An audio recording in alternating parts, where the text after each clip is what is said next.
નમસ્કાર દર્શક મિત્રો, આપ નિહાળ રહ્યા છો સાઈ ગ્રુપ મીડિયા હાઉસ દ્વારા સંચાલિત નવસારી લાઈવ અને ઝટપટ ન્યૂઝ.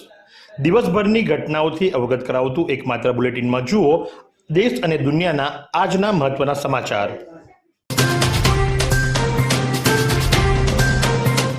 નવસારીના ઝવેરી સડકનો આ વિસ્તાર છે કે જ્યાં નવસારી વિજલપોર નગરપાલિકા જ્યારે હતી ત્યારે અહીંયા લોકો કચરો નાખતા હતા અને તેને ફેન્સિંગ કરી માંકડાઓ મૂકવામાં આવ્યા હતા, વોચમેન મૂકવામાં આવ્યા હતા અને સીસીટીવી લગાવવામાં આવ્યા હતા, જેથી કરીને ત્યાં કચરો નાખવાનો બંધ થઈ ગયો. પરંતુ નવસારી મહાનગરપાલિકા બન્યા બાદ અહીંયા બાંકડા જે હતા તે તો ઉઠાવી લીધા, વોચમેન પણ બંધ કરાવી દીધો. અરે ઓછામાં પૂરું જે ફેન્સિંગ કરી હતી ને તે પણ કાઢી નાખવામાં આવી. એટલે લોકોને ફાવતું મળી ગયું અને ફરીથી લોકો કચરો નાખવાની શરૂઆત કરી દીધી. એટલે પહેલાં એકવાર ખર્ચો કરીને સાફ સફાઈ કરી કચરો નાખવાનું બંધ કરાવ્યું અને હવે ફરી કચરો નાખવાનું.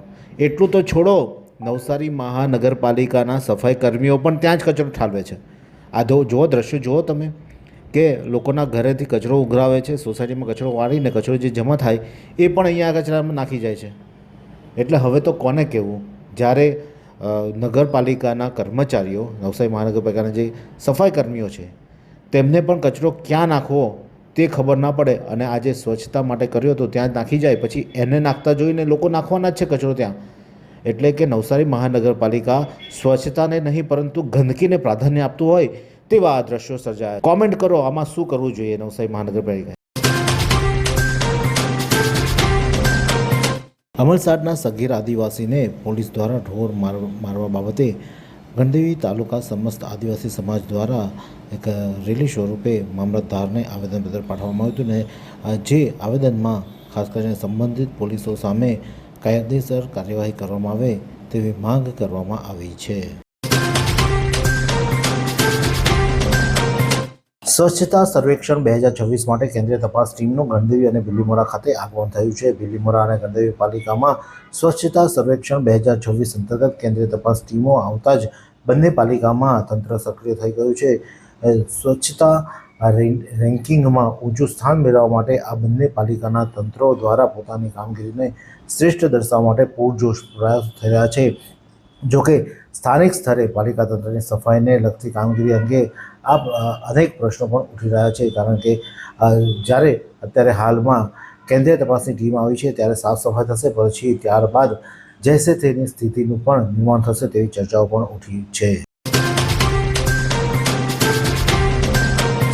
સૌને નમસ્કાર.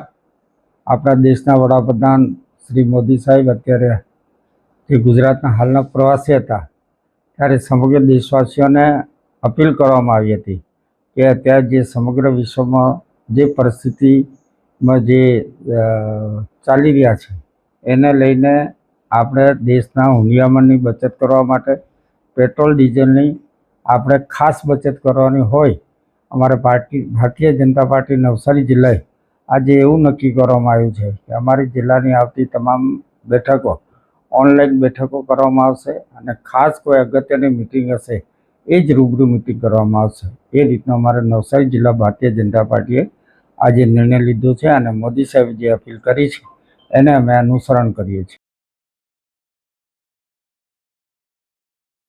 હીટવેવથી હારવું નથી પણ લડવાનું છે. રેડ એલર્ટમાં કેવી રીતે રાખશો કાળજી, એ માટે સરકાર દ્વારા અનેક પ્રકલ્પોનો જાહેરાત કરવામાં આવી છે. ગુજરાતમાં ઉનાળા દરમિયાન વધતા જતા તાપમાન અને હીટવેવને લઈને લૂની સ્થિતિને ધ્યાનમાં રાખીને રાજ્ય સરકાર દ્વારા માર્ગદર્શિકા જાહેર કરવામાં આવી છે. ઉનાળામાં ગરમીને ધ્યાનમાં રાખીને હવામાન વિભાગ દ્વારા જ્યારે પણ રેડ એલર્ટ જાહેર કરવામાં આવે તે સમયગાળા દરમિયાન માત્ર ગરમી નહીં પરંતુ સ્વાસ્થ્ય માટે એક ગંભીર ચેતવણી સમાન છે. આ કાળઝાળ ગરમીમાં તમામ વયના નાગરિકોને સુરક્ષિત રહેવા માટે માર્ગદર્શિકા જાહેર કરવામાં આવી છે. ગાડા કોલેજમાં રાજ્ય સરકારના જીકાસ પોર્ટલ અંગે 12મું ધોરણ પાસ કરનાર વિદ્યાર્થીઓને માર્ગદર્શન અપાયું.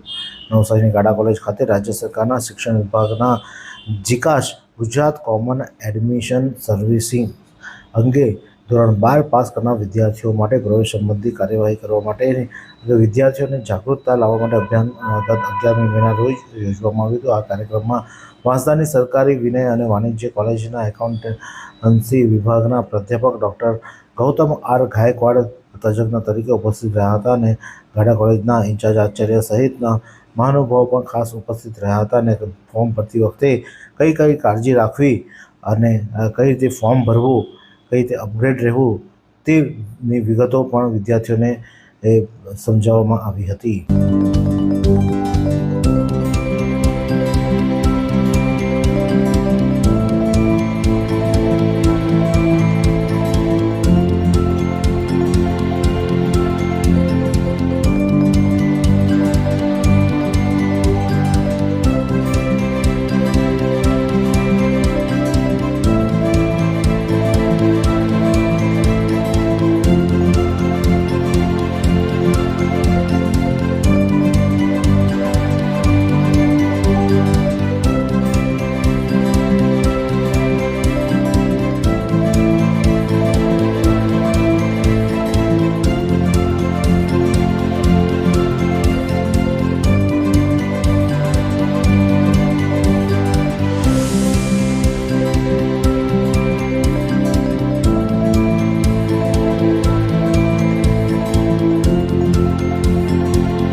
નવસારીના રેલવે સ્ટેશન વિસ્તારમાં સિટી બસ સ્ટેન્ડની કામગીરી ચાલી રહી છે. અત્યારે હાલમાં તમે દ્રશ્યમાં જોઈ શકો છો કે સિટી બસ સ્ટેન્ડ બનવા જઈ રહ્યું છે અને જેની તૈયારી પૂરજોશમાં ચાલી રહી છે, જેથી કરીને નવસારીજનોએ સ્ટેશન ખાતે ઉતરી અને સિટી બસ પકડી તેઓ નવસારીના વિવિધ વિસ્તારોમાં તો જઈ શકશે, ડેપો ખાતે પણ જઈ શકશે અને ડેપોથી અન્ય બસો પકડીને પણ દૂર દૂર સુધી ફરી શકશે. તે પ્રકારનું આયોજન નવસારી મહાનગરપાલિકા દ્વારા હાથ ધરવાયું છે અને અત્યારે હાલમાં એ સિટી બસ સ્ટેશનની કામગીરી પૂરજોશમાં ચાલી રહી છે. ચા ના હોય તો સેવા થાય. નવસારીના કાળઝાળ ગરમી વચ્ચે લોકોને છાશ અને ખમણ મફતમાં વિતરણ કરવાની એક અનોખી પહેલ શરૂ થઈ છે. નવસારીના સ્ટેશન વિસ્તારમાં રાત્રિ બજારમાં ખાણીપીણીના સ્ટોલ ચલાવતા વિશાલ બારોટે 12મી મે અને બુધવારથી આગામી 16મી મેના રોજ રવિવાર સુધી સવારના 9 વાગ્યાથી બપોરે 2 વાગ્યા સુધી લોકોને મફત છાશ અને ખમણનું વિતરણ કરવાનું ચાલુ કર્યું છે. વિશાલ બારોટે છેલ્લા ઘણા વર્ષોથી ઉનાળાની સિઝનમાં વિનામૂલ્યે છાશનું વિતરણ કરતા આવ્યા છે. તેમના પિતા દ્વારા આ પ્રેરણા લઈ અને તેઓ તેમની સેવા કરીને આગળ ધપાવ્યું હતું, પરંતુ આ વર્ષે તેમને તેમાં ખમણનો પણ વધારો કર્યો છે, એટલે નાસ્તો અને છાશ લોકો તેની મજા માણી શકે અને ગરમીથી બચી શકે તે માટે આ એક અનોખો પ્રયાસ યુવા દ્વારા કરવામાં આવ્યો છે. વાત કરીએ હવામાનની તો આજે નવસારી જિલ્લાનું મહત્તમ તાપમાન 35.5 સેલ્સિયસ રહ્યું હતું, જ્યારે લઘુત્તમ તાપમાન 27.5 સેલ્સિયસ રહ્યું હતું. હવામાન ભેજનું પ્રમાણ સવારે 85%, જ્યારે સાંજે 59% રહ્યો હતો. હવાની ગતિ 3.8 કિલોમીટર પ્રતિ કલાક દક્ષિણથી પશ્ચિમ તરફ રહી હતી. નવસારી જિલ્લામાં વસ્તી ગણતરી 2027 અંતર્ગત વહીવટીતંત્ર દ્વારા તાલીમ યોજાઈ. ભારત સરકાર દ્વારા વર્ષ 2027માં યોજાનારી વસ્તી ગણતરીને દેશની પ્રથમ ડિજિટલ વસ્તી ગણતરી તરીકે હાથ ધરવામાં આવનાર છે. આ કામગીરીને સફળ બનાવવા માટે નવસારી જિલ્લાના સુપરવાઇઝર તથા પ્રગણકોને તાલીમ આપવામાં આવી રહી છે. જિલ્લામાં કુલ અંદાજે 2200 સુપરવાઇઝર અને પ્રગણકોના કામગીરીમાં જોડાનાર છે, જે લોકોને તાલીમ આપવાનો કાર્યક્રમ આજે યોજાયો હતો. નવસારીના જલાલપોરમાં આકાશમાંથી અચાનક નીચે ઉતર્યું હેલિકોપ્ટર. મગોબ ભાઠા ગામે નિર્મા કંપનીના ઇન્ડિગો હેલિકોપ્ટરનું થયું ઇમરજન્સી લેન્ડિંગ. ચાલુ ઉડાન દરમિયાન ટેકનિકલ ખામી સર્જાતા પાયલટે સમય સૂચકતા વાપરી ખેતરમાં હેલિકોપ્ટર ઉતાર્યું. સદનસીબે કોઈ જાનહાનિ થઈ નથી. પોલીસ પણ ઘટના સ્થળે પહોંચી. નવસારી એલસીબીનો જુગાર પર સપાટો. ફુવારા સર્કલ પાસે જાહેરમાં વરલી મટકાનો જુગાર રમાડતા 2 આરોપીઓ સોહિલ શેખ અને આસિફ ખાનને પોલીસે રંગે હાથ ઝડપી પાડ્યા છે. તેમની પાસેથી 12,800 રૂપિયા રોકડા અને જુગારની કાપલીઓ કબજે કરવામાં આવી છે. એસપી રાહુલ પટેલના માર્ગદર્શન હેઠળ પીઆઈ વિજય જાડેજા અને તેમની ટીમે આ સફળ રેડ કરી ગુનો નોંધી વધુ તપાસ હાથ ધરી છે. નવસારીની જલાલપોર પોલીસે ઓપરેશન મ્યુલ હન્ટ હેઠળ સાયબર ફ્રોડના મુખ્ય સૂત્રધાર પ્રજ્ઞેશ ભરવાડને ઝડપી પાડ્યો છે. મ્યુલ બેંક એકાઉન્ટનો ઉપયોગ કરી છેતરપિંડી આચરતો આ આરોપી સતત સરનામા બદલી પોલીસને થાપ આપતો હતો. આખરે ચોક્કસ બાતમીના આધારે સિંધી કેમ્પ વિસ્તારમાંથી તેની ધરપકડ કરી કાયદેસરની કાર્યવાહી હાથ ધરાઈ છે.